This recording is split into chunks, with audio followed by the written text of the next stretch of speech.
Tax planning, long term capital gain के जरिए हर वर्ष कर सकते हैं बड़ी बचत। ऐसे करें प्लानिंग।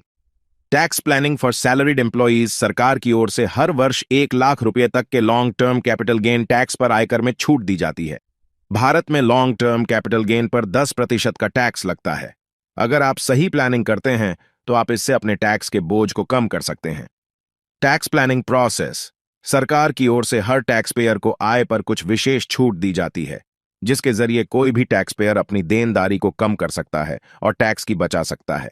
ऐसी ही छूट है long term capital gain tax.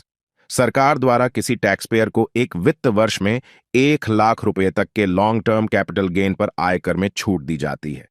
इसका फायदा उठाकर आप एक साल में लॉन्ग टर्म कैपिटल गेन के जरिए 1 लाख रुपए तक के टैक्स के बोझ को कम कर सकते हैं। भारत में लॉन्ग टर्म कैपिटल गेन पर 10% का टैक्स लगता है, जबकि शॉर्ट टर्म कैपिटल गेन पर 15% का टैक्स लगता है। Long term capital gain tax से कैसे करें बचत? अगर आप सही तरीके से टैक्स प्लानिंग करते हैं तो आप long term capital gain tax के जरिए आसानी से हर साल टैक्स की बचत कर सकते हैं। इसके लिए आपको हर वर्ष 1 लाख रुपए का long term capital gain book करना होगा।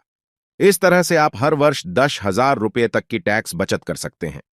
उदाहरण के लिए राम म्यूचुअल फंड में निवेश करता है और कभी भी प्रॉफिट बुक नहीं करता है।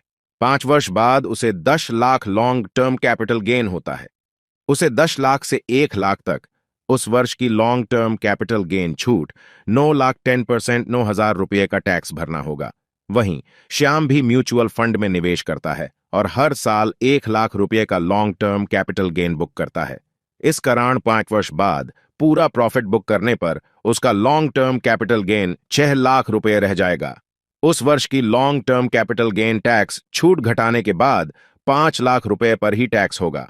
इस तरह श्याम ने राम की अपेक्षा 46,000 रुपये का कैपिटल गेन टैक्स बचाया। ऐसे ही आप भी टैक्स प्लानिंग कर सकते हैं। टैक्स प्लानिंग करते समय इन बातों का रखें। जब भी आप long term capital gain book करें, उसे तुरंत निवेश करना चाहिए, अन्यथा आपको कंपाउंडिंग का फायदा नहीं मिलेगा। अगर किसी वर्ष लॉन्ग टर्म कैपिटल लॉस होने पर इसका फायदा नहीं मिलता है। साथ ही आपको ध्यान रखना होगा कि आपका निवेश अनुशासन नहीं टूटना चाहिए।